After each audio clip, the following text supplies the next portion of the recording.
Hidden in the world's iconic monuments is an incredible ancient knowledge of the sun. This connection with the sun and the sky is actually timeless. Twice a year, as light breaks across the earth, their secrets are revealed. This entire space is engineered around this one moment in time. Across thousands of years and unrelated civilizations, ancient monuments unite in perfect alignment to the sun. On the same single day, the equinox. They go and build these fantastic temples, unique in the world, so there must be a driving force. Each a miracle of engineering and astronomy. With the technology that they had at the time, it's amazing how much they could have achieved. But how did the ancient astronomers create this global event? The human race, in a simultaneous celebration of the sun on the equinox.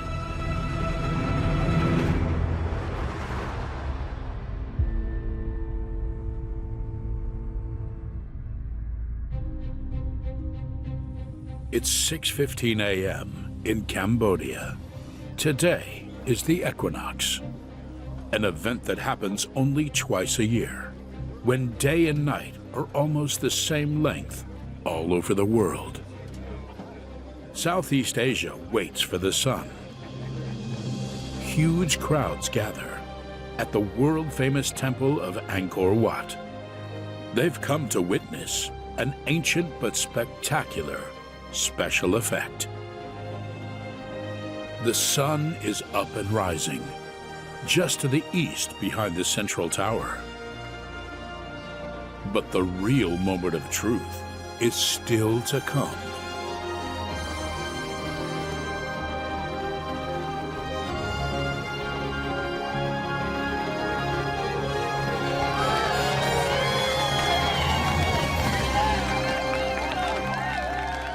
The sun is important in all cultures, particularly in ancient cultures, because the sun is the thing that allows people to survive.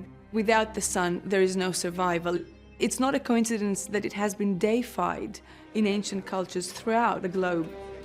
We still find this connection very deep. Every society that we have studied all over the world and since prehistory seems to have had an interest in the sun, the moon, or the stars. And on the equinox, our human obsession with the sun is revealed in ancient sites around the world. 2,000 miles to the west, the windows of the Indian temple of Sree Padmanabhaswamy frame the setting sun with exquisite precision. In Egypt, more visual fireworks from the setting sun, as it merges into the shoulder of the Sphinx, with the pyramid of Khafre directly behind. In Europe, the megalithic temples of Manidra predate the pyramids by 1,000 years. Here, too, is a solar phenomenon that occurs only on the equinox.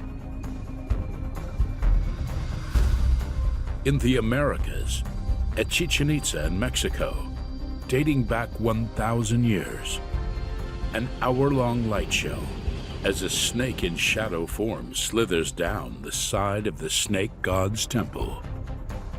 Peoples from different continents, centuries, and cultures all independently celebrated the sun.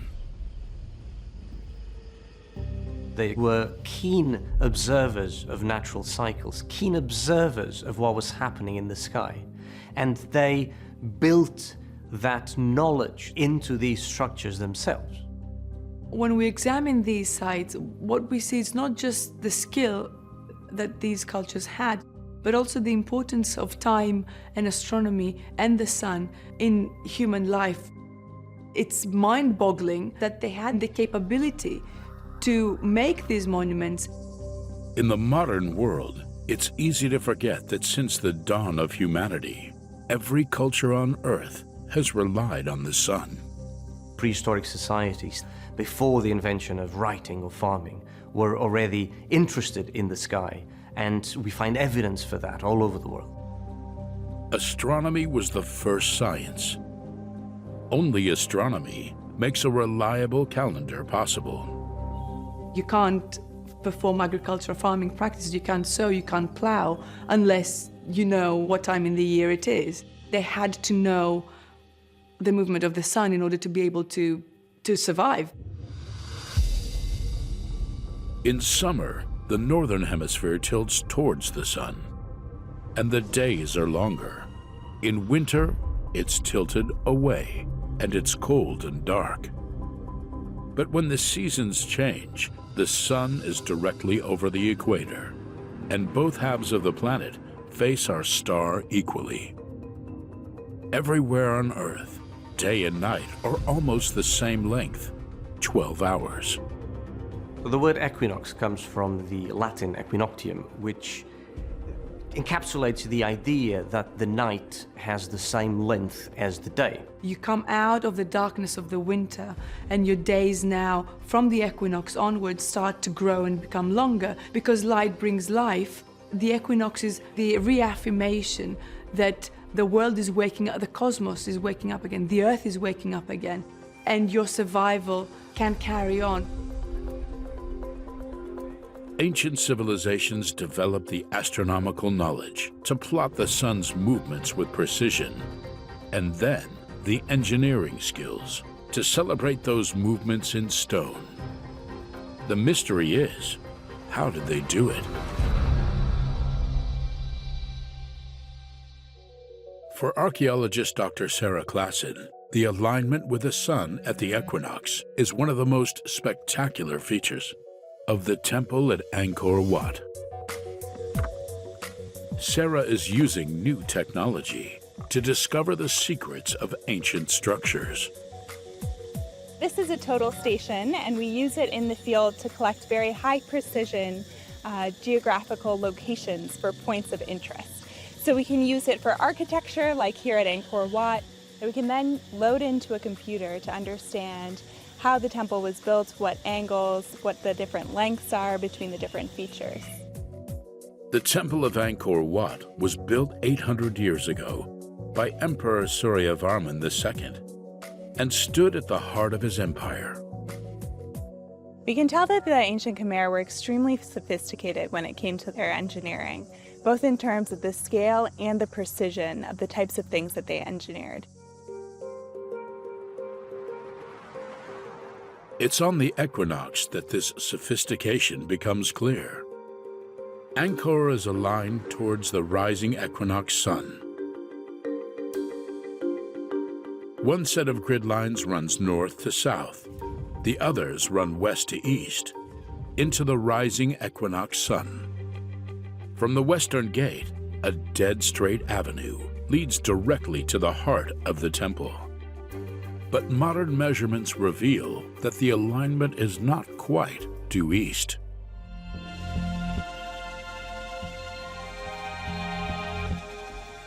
The one thing that's really unusual about Angkor is it's not built exactly on the cardinal directions. It's actually half a degree off. For these ancient masters of geometry, half a degree would be a huge margin of error. But in fact, it's no mistake. It's a deliberate stroke of mathematical genius. It's actually quite ingenious. We think they did this so that during the equinox, the sun would rise directly over that central temple. The trick is that the equinox sun rises at due east. But in the minutes it takes to rise to the height of the tower, it also moves right across the sky, half a degree off due east. If the tower was due east, the sun would be out of line when it reached the top. So the architect's solution was simple. They rotated the entire layout to compensate by exactly half a degree. To create an alignment between the western gate, the top of the tower, and the sun on the day of the equinox is a huge amount of skill. 8 centuries later, it's still a calculated mathematical miracle. One that proves the equinox was a vital moment for which the entire temple was constructed. The beauty of Angkor Wat is in the mathematics of it. It looks and feels like everything was minutely planned and detailed to a mathematical level of precision. After working here for over 5 years, it's really exciting to kind of finally be here for this moment that this entire structure was built around.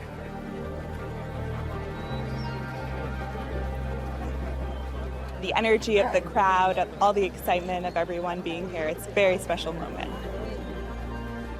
A fraction, half a degree, makes all the difference.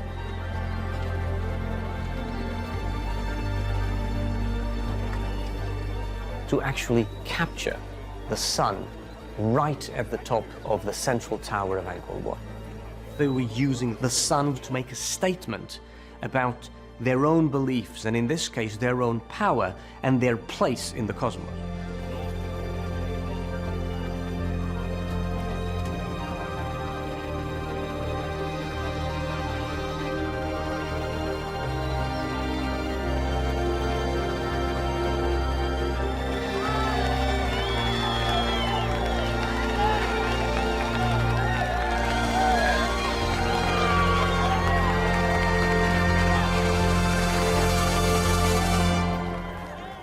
The temples that we see today are not what the temple would have looked like in the past. The temple may have been coated entirely in gold, so you can imagine what it would look like with the sun rising over the central tower. A powerful moment to experience. The emperor's architects had got it right, to the last tiny detail.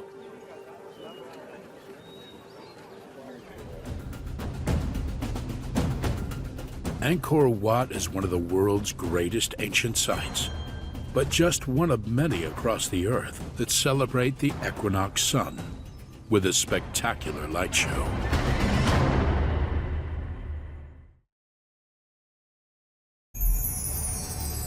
As the equinox sun leaves Cambodia, it continues its journey around the globe. In Kerala, 2,000 miles to the west on the south coast of India, the crowds have to wait for sunset to witness the effect.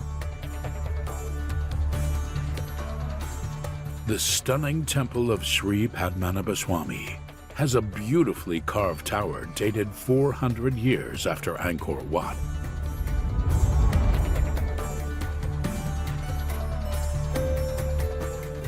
Through its series of precisely aligned windows, the equinox sun sinks into the west like an elevator, lighting up stories at 5-minute intervals.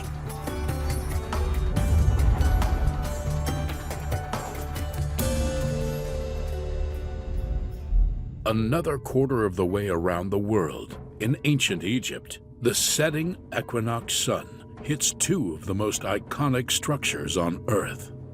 The Great Sphinx of Giza and the Pyramid of Khafre are both believed to have been built 4,500 years ago. On the equinox, the setting sun merges into the Sphinx's shoulder, with the Pyramid of Khafre behind. The alignment of all the Giza pyramids to the setting sun in the west is incredibly accurate, within 1/15th of a degree. The ancients may have achieved this using the simplest of tools. One possible way of orienting structures to the points of the compass is using the Indian circle method. This method consists of an upright pole and observing the shadow that is cast by the sun between sunrise and sunset. And you would mark the movement of this shadow on the ground. Then you would take a rope of the same length as the wooden pole that you used, and you would tie it around the pole and draw this circle on the ground. This intersect at 2 points, and if you draw a line between these 2 points, you've got a line that is marking the east-west direction. When you look at it from above, it does seem to fit perfectly with the points of the compass. This method is so simple and so powerful, so accurate, that it could actually be used by any society anywhere in the world. On the day of the equinox, the sun's journey continues onwards onto Europe, bathing the Mediterranean in light. On the island of Malta, something incredible is happening. The rays of dawn penetrate a prehistoric temple 1,000 years older than the pyramids, with breathtaking precision, striking the center of the ancient altar dead on. They were specifically targeting the equinox. Pinpointing the exact position of sunrise at the equinox is incredibly difficult, and that makes it even more amazing that some societies did manage to do that. It's a miracle of astronomy and architecture, made 5,500 years ago.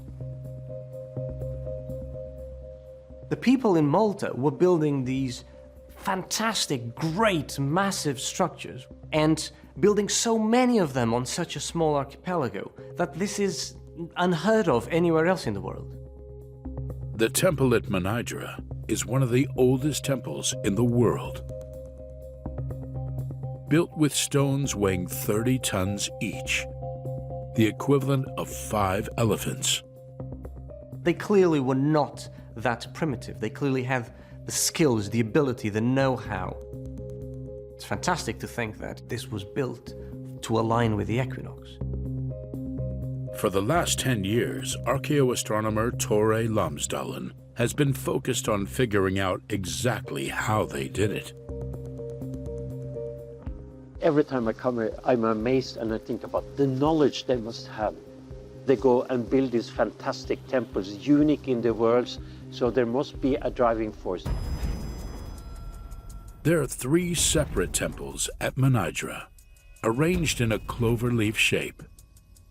They're aligned in different directions, with one facing east to the equinox dawn.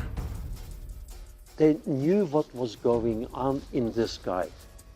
They oriented towards the eastern horizon to be able to observe how the sun moved through a solar year. As well as the days getting longer and shorter through the year, the precise spot on the horizon where the sun rises also moves. In December, it rises at its most southerly point. At midsummer, it reaches the furthest north. The equinox sunrise at due east will be right in the middle of the 2 extremes. That middle point would be close enough to the equinox for them to build a structure that was aligned to it. Tore believes the temple builders use this method to keep track of the sun throughout the year. That Manidra was a calendar built in stone. A tantalizing clue lies at the winter solstice position. This hole could have been a marker for the builders when they built the Nidra to align to the rising sun at the winter solstice. It's so perfectly aligned. There may have been a similar marker for the equinox, but this method isn't very accurate, especially on a steeply sloping clifftop like Manidra. By the time the sun is high enough to see, it already has drifted to one side. You are going to be finding a point that isn't exactly due east. It's going to be slightly to the left or slightly to the right of east, which builds in this error into the method. This method was likely only used for the design of the first temple, believed to be a single chamber facing the horizon. The equinox sun would have entered the temple at a slanting angle to hit the altar at one side, rather than dead on. But over time, the temple was rebuilt with new astronomical knowledge. There was an evolution in their astronomical knowledge and development of how they wanted to have the temple oriented directly towards the equinox. sunrise. And surprisingly, that new knowledge may have come at night.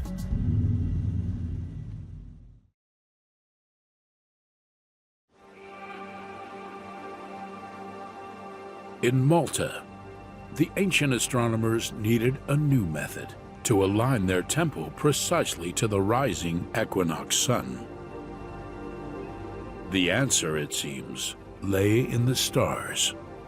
They were using particular stars that rise at the exact location as the sun rises at the equinox, as very accurate markers for this event. Astronomers believe they use these pillars to mark their observations. There's a cluster of holes that's thought to represent the stars in the Pleiades constellation, also known as the Seven Sisters. They're bright and prominent in the night sky. By chance, the Pleiades rise at due east, the same place as the equinox sun. But while the sunrise moves along the horizon, the stars come up in the same place every night, because they're 30 million times further away than the sun. Almost every night of the year, you just spot where the Pleiades are rising, and you will know the sun will rise at that exact spot on the days of the equinox. The showpiece of the new temple would be the huge central altar to catch the rising equinox sun. They developed more awareness, and this whole temple was built to center around the equinox. It took more than 1,000 years to reach the final design. The altar was at the back of a completely new chamber, so deep into the temple, the sun could never fully reach it, except on the equinox. Prehistoric humans sent a message we can still read today. See the brightness? Look how beautiful. The equinox sun still comes right down the central corridor to bathe the altarpiece in light. Look at the passage. How the sun is increasing. It's going to be 100% today. Whoa.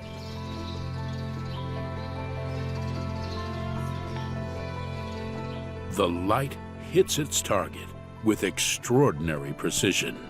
At the equinox, this corridor has just the right length to create this effect where the sunlight just hits the bottom of this altar in the back. It's fantastic that this was an intentional alignment.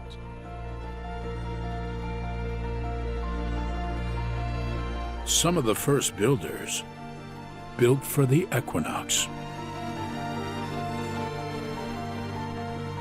5,000 years ago, they made these temples.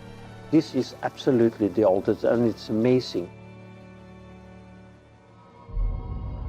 Just 1 hour after Malta, the equinox sun reaches across Europe to rise on Stone Age Ireland. 1,500 miles from Malta, the same effect. The dawn light hits ancient stone at the back of a chamber, and a carved symbol of the sun. This is Loughcrew in County Meath, a Stone Age site like Malta and almost as old, dating back 5,000 years.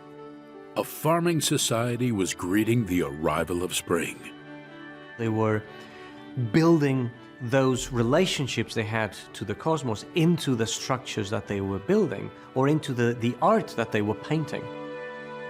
The light descends to a second carved image of the sun. Prehistoric people marking the equinox as a matter of life and death. What you are basically doing is ensuring that the sun will shine or will do what it's supposed to do in order for your crops to grow. You're addressing the cosmos in order to be able to ensure your own existence and your own survival.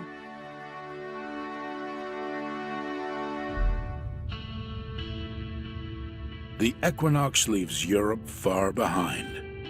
The dawn light races across the Atlantic Ocean and finally hits America. In northwestern New Mexico, the sun climbs ever higher over endless desert. Archaeoastronomer Anna Sofer has been drawn to the Pueblo ruins of Chaco Canyon for more than 40 years. I am stunned by the beauty of Pueblo Bonito. It is so gorgeous. Look at just those doorways and the perfect right angles to the edges. Look at the way it's held up for so long. Isn't that incredible? That people built this 1,000 years ago? This is ancient territory spanning more than 30,000 square miles of the American Southwest. In the early 12th century, these were the lands of the ancestral Puebloan people, one of the most sophisticated civilizations of the ancient Southwest, who believed they'd been led here from the north, the spiritual home of their ancestors. The ancestral Puebloans reshaped the canyon with hundreds of structures that seemed to grow organically from the rock. And their obsession with the equinox led them to construct one of the greatest single buildings of ancient America, the iconic Pueblo Bonito.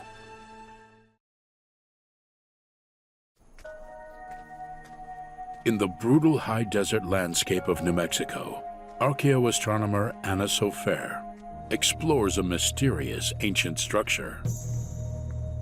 This is Pueblo Bonito, one of the biggest single buildings in ancient North America, built in a place too barren to support the numbers who could live here.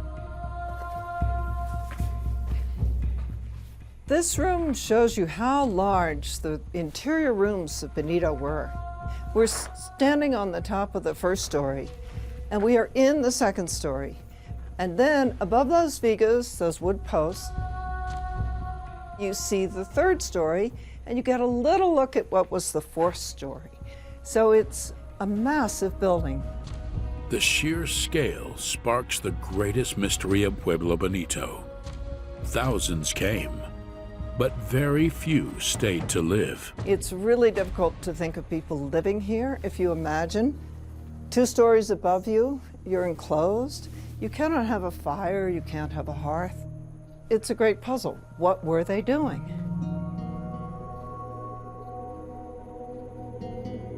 What we're looking at is a site that was built for religious purposes, for very powerful beliefs, and those beliefs are based on relationship with the cosmos.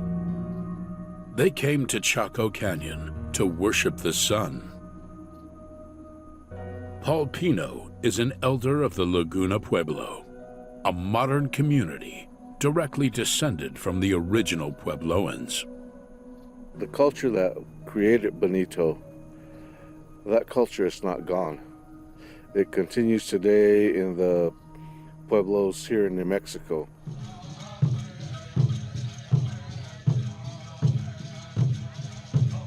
My grandchildren are part of that culture, living every single day. They're a part of it, and they will pass that on to their children.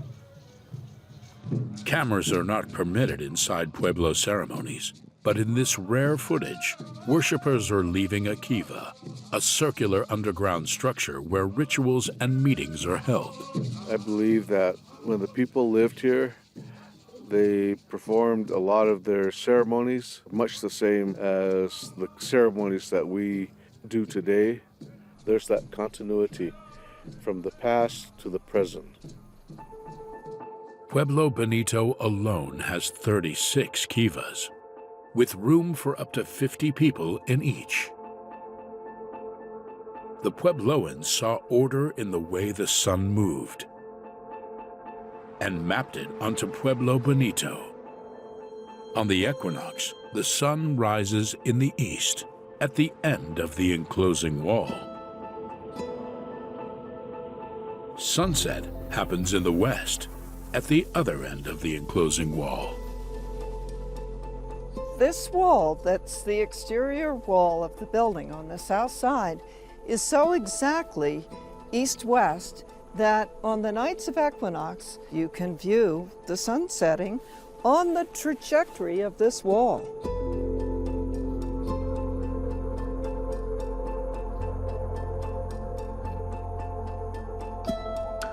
And Pueblo Bonito is only the largest building in an entire ritual landscape.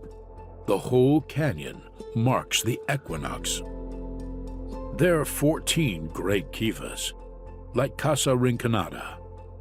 The giant circles could each take 400 people, almost 6,000 in all. The kiva is so important in the ancient Chaco culture. This is the ceremonial site for most of their activities that were related to the sun. The kiva had a heavy earthen roof. In the dark interior, worshippers would only see the sun through the niches in the walls. It was organized to the cardinal directions, north, south, east, west. Over there, the north side of the building has a rectangular structure with two doorways that are aligned to the rising of the equinox sun. Everything is aligned to the compass within a few degrees. The doorways of this rectangular structure open east and west, so the rising equinox sunrise shines through both and floods the interior with light. 2 days a year until the end of time. The sky and the earth were created at the same time. In our belief, the sun was created to give light to the world. So the sun and the earth work together to provide nourishment for the people. The equinox sun bursts into kivas across the canyon. It must have been, at its height, something phenomenal to see. What we are exploring are sites where people were gathering in order to have this experience of space, but also this connection with the cosmos. The alignments represent a particular order in how things are done. And sometimes in this modern age, that order is missing, and we mess up our world. The Pueblo marked the equinox with one final spectacular display. This is Fajada Butte, a sacred overlook where most likely only the elite astronomers of their civilization could ever go. On its side, Anna found 3 sandstone slabs, appearing to be set by hand against the rock face. There was a spiral pattern carved into the rock. She was just in time to watch a dagger of sunlight appear from nowhere. The precision of that within a few minutes of noon, I think it's 4 minutes of solar noon. On the west face, another spiral pattern, this time a double. It has a dagger of light going up through the right lobe. Again, noon equinox. What makes Chaco Canyon unique with respect to the equinox is that it shifts the emphasis from the sunrise or the sunset and puts it at noon. It's like clockwork. It's like all of that is happening at once. The sun dagger site marks equinox. These 2 sites mark equinox noon. It's the same that we see in the buildings, the same people, the same mindset to align themselves to the sun, the power of the sun. 1,500 miles from Chaco, the Maya built structures that dwarfed even Pueblo Bonito. And they created the greatest solar effect of all, the climax of the sun's entire journey.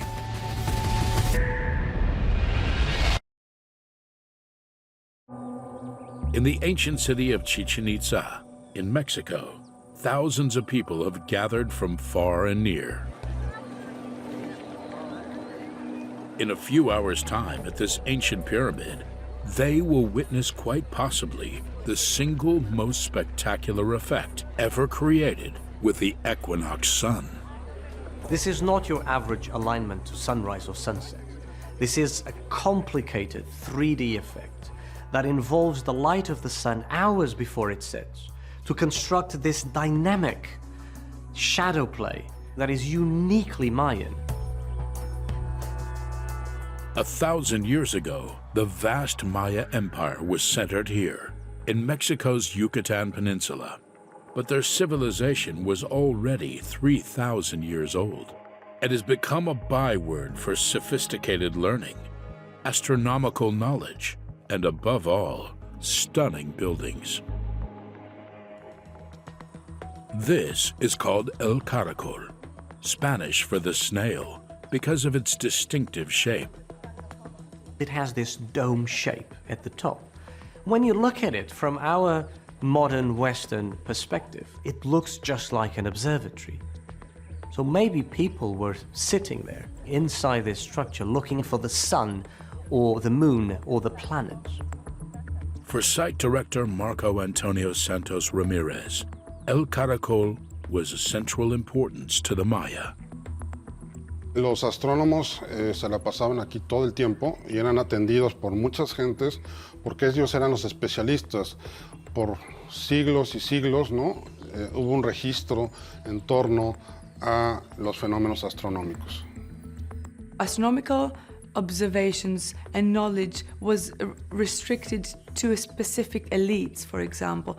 And by doing that, what the Mayans achieved to do is maintain power. So your power was maintained through the knowledge of how the sky operated. By the time Chichen Itza was built, Maya astronomers already knew exactly how the sun, moon, and planets would move. El Caracol is not so much an observatory as a calendar made in stone. The slits in the walls were deliberately placed to record the passing of the sun on certain vital days. A pair of slits records a specific sunset on the equinox or the solstice. Estos alineamientos servían precisamente para establecer en qué momento del año se encontraban. Marco's colleagues have been capturing the effects throughout the year, reconstructing the detailed knowledge base that the Maya had built up over centuries. Ver cómo el sol entraba en estas puertas, ¿no? Para registrar, ¿no? Estas líneas de luz que marcan precisamente los momentos específicos que están ellos queriendo registrar, ¿no? Parecía algo muy simple, porque pues es una línea de luz, pero para llegar a esto hay un conocimiento ancestral de muchas generaciones. The Maya knew the equinox was vital for the survival of crops. En el caso del equinoccio, era un momento simbólico importante porque, es decir, la temporada de secas es la temporada de muerte y la temporada de lluvia la temporada de vida. Y posiblemente esté marcando, ¿no? El inicio de una y el término de la otra. To guarantee their survival, the Maya believed the gods had to be placated at the equinox. And at Chichen Itza, one of the most powerful gods was Kukulkan, a winged serpent who flew ahead of the rain god Chak, bringing in the wet season, as his tail moved the wind and swept the earth clean. The Maya built their pyramid in his name and carved his image into its facade. Kukulkan es un dios creador del tiempo, del universo, del hombre, del maíz, del fuego. Es como un renacer, ¿no? Una lucha entre estas dos fuerzas, la vida y la muerte. At the equinox, Kukulkan would be celebrated with a spectacular light show.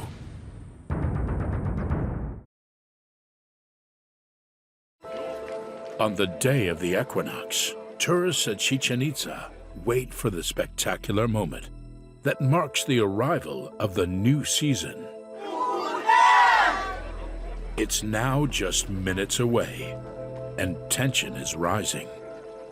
Clouds threaten to ruin the crucial moment. The crowd prays they'll see the true extent of Maya religious power. To create this effect is very complicated. And yet, they've done this almost 1,000 years ago without any of modern mathematics or computer technology.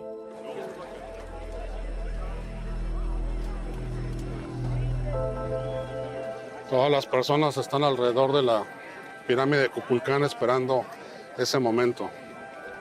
The pyramid's key feature is this sloping edge on the northwest corner. Each of the steps protrudes a little in a triangle-shaped bump. The Maya realized that these would cast shadows on the nearby staircase, and they could use them to conjure their illusion. Bueno, aquí es donde se va a poder observar cómo se forman los triángulos de luz y sombra. The whole effect will happen in 3 dimensions. The sun is moving in a curve across the sky. The edge is sloping down and sideways, and the staircase is a flat plane at a different angle. So the Maya architects had to solve a highly complex problem. This must have required amazing skills. What they must have done is create a small-scale 3D model made of maybe wood or clay, and actually go out there and use the actual light of the sun on the day of the equinox to cast light on this model and play with it until they found exactly the effect they were looking for. The basic shadow is a line of triangles, but if the Maya changed the shape of the sloping edge, it would change the shape of the shadow.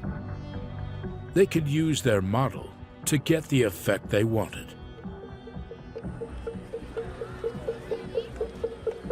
The equinox moment is almost here. Conforme el sol va descendiendo hacia el oeste, poco a poco se van a ir formando los triángulos de luz y sombra. We cannot be certain what effect it must have had on the watching Maya people. It must have been part wonder, part terror. En este momento se están empezando a formar precisamente.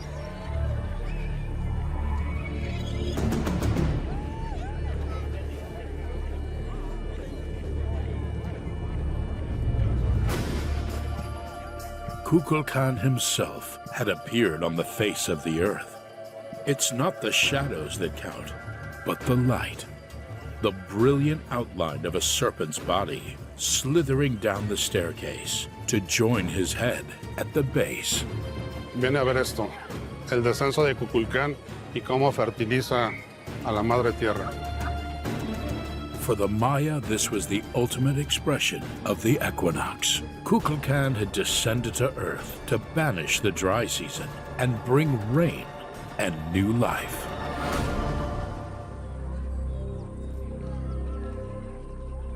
Lo maravilloso que es el que el conocimiento ancestral se pueda seguir viendo.